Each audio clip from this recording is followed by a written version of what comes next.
अस्सलाम वालेकुम दोस्तों, मैं डॉक्टर अनवर सैन राजपूत ला रहा हूँ। तबा में के साथ भाइयों के सामने हाजिर हूँ। इंशाल्लाह उम्मीद है कि इंशाल्लाह आप ठीक ठाक होंगे। तो सर्दी के मौसम की आमद है और सर्दी की बीमारियों की भी आमद है। तो आज बात करेंगे, जैसा कि थंबनेल से ज़ाहिर हो रहा है कि आज बात करेंगे कि जो खांसी होती है, रेशे वाली खांसी, बगलों वाली खांसी, उस पर बात करेंगे कि वो वैसे तो खांसी काफ़ी किस्म के होते हैं। खुशक खांसी होती है, गोते वाली खांसी होती है, तो वूपिंग कफ कहते हैं, ड्राई कफ होती है, मतलब खुशक खांसी होती है, रेशे वाली खांसी होती है, दर्द रेशे वाली खांसी होती है, पीले रेशे वाली खांसी होती है। बहरहाल आज जो बात करेंगे वो चेस्ट इन्फेक्शन की बात करेंगे। जो आम बच्चों को खांसी होती है, इब्तदाई तौर पर समझ लें जो नमूनिया टाइप जो होती है, सर्दी का मौसम में से खांसी होती है, उसके बारे में बात करेंगे। वो उसकी चंद एक जो मखसूस दवाइयाँ हैं वो इंशाल्लाह आपको बताएंगे और इसकी अल्टरनेट दवाइयाँ भी आपको बताएंगे।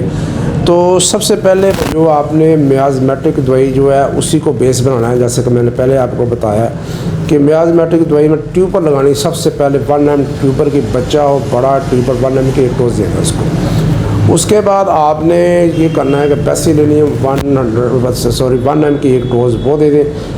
अगर आपने देखना है कि एक सवाल करना है मरीज़ से कि मरीज़ के वालिद या वालदा को तो नहीं खांसी का मसला, उसकी छाती की इन्फेक्शन तो नहीं रहती।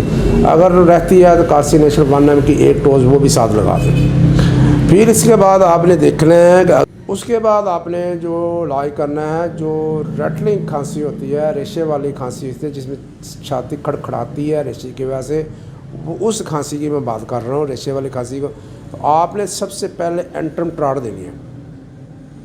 एंट्रम ट्राड देनी है आपने 200 में, और इसके साथ आपने स्टेनोमेट देनी है एज ए करंट रेमडी के तौर पर। ये बहुत अच्छी दवाई है चेस्ट के लिए। चेस्ट को ताकत देती है, चेस्ट की इन्फेक्शन को रोकती है, चेस्ट को पावर देती है। ये एक समझ लें कि एक चेस्ट की एक किस्म की ये टॉनिक है चेस्ट के लिए।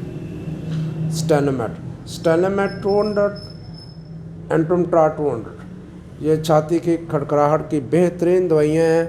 इनको इस्तेमाल करें और इसके साथ फास्फोरस का इस्तेमाल करें। अगर थोड़ी सी आपको टीबी की हिस्ट्री नज़र आ रही है, यानी कि टीबी का मसला आपको शक शुबा है, तो फिर आप साथ आर्सेनिकम आयोडाइड जो है 200 में वो भी इस्तेमाल करा सकते हैं। इसकी जो दूसरी मेडिसन है, यानी कि इसकी अल्टरनेट जो है एंट्रम ट्राड की, वो काली सल्फ है। काली सल्फ के भी यही फंक्शन है जो एंट्रम ट्राड का है। एंट्रम ट्राड का मरीज़ जो होता है थोड़ा सा मरियल होता है, थोड़ा सा कमज़ोर होता है, और काली सल्फ का मरीज़ थोड़ा सा हेल्थी होता है। लेकिन ये इकट्ठी ये इस्तेमाल नहीं करनी, काली सल्फ और जो है एंट्रम ट्राड, क्योंकि ये एक दूसरे की अपोजिट है। ये बात रख रहे हैं, यानी कि अगर एंट्रम ट्राड नहीं काम कर रही तो फिर एलोज की एक डोज दे के फिर आप काली सल्फ का इस्तेमाल कर सकते हैं। तो ये थी भाइयों जो खांसी होती है आम चेस्ट इन्फेक्शन, इसके लिए। इसके अलावा भाइयों अगर बगलम जो है वो उसका कलर चेंज कर गया तो फिर दूसरी कैटेगरी में आती है। यानी कि बगलम का रंग जर्द रंग का हो गया तो फिर काली बाइक्रोम इस्तेमाल करें, काली सल्फ इस्तेमाल करें, हाइड्रास्टिस इस्तेमाल करें। अगर बगलम का रंग सब्ज़ हो गया है,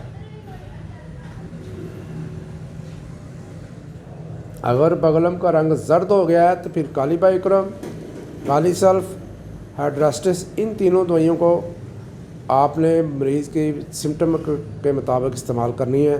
अगर मरीज़ के बगलम का रंग सब्ज़ हो गया है तो फिर काली आयोडाइड और नाट्रियम सल्फ, ये बेहतरीन दवाइयाँ हैं। ये 2 दवाइयाँ जो बेहतरीन काम करती हैं सब्ज़ रंग के बगलम में। अगर बगलम के अंदर से बदबू आ रही है बहुत ज़्यादा, फिर सेंगोनेरिया का इस्तेमाल करें, फास्फोरस एसिड का इस्तेमाल करें।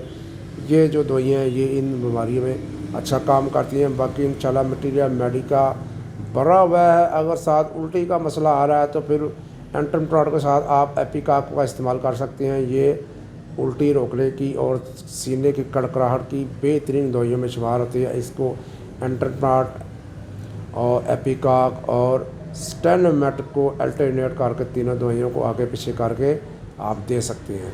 तो ये थी भाइयों आज की रेशे वाली खांसी की कुछ चंद और मखसूस अद्वियात جو سردی کے موسم میں بھی کام کرے گی، گرمی کا موسم بھی کام کرے گی، برسات کے موسم میں بھی کام کرے گی، خزاں کے موسم میں بھی کام کرے گی۔ یہ چاروں موسموں کی دوائیاں ہیں جو میں نے آپ کو بتائی ہیں، انشاءاللہ اس کی 100% انشاءاللہ امپروو شدہ جو چیزیں ہیں جو آپ کو بتا رہے ہیں، تو انشاءاللہ امید ہے کہ آپ بھائیوں کو سمجھ آ گئی ہوگی ویڈیو کی۔ تو بھائی کو دیں اجازت، اگر آپ چینل پہ نئے ہیں تو سرخ رنگ کا سبسکرائب والا بٹن دبا کے اس کو کالا کر دیں اور بیل آئیکن پر دبا دیں تاکہ آنے والی فارمیٹی ویڈیو بھائیوں تک پہنچتے رہے۔ تابہ ہمیں کو زندہ باد، پاکستان پائندہ باد، اللہ حافظ۔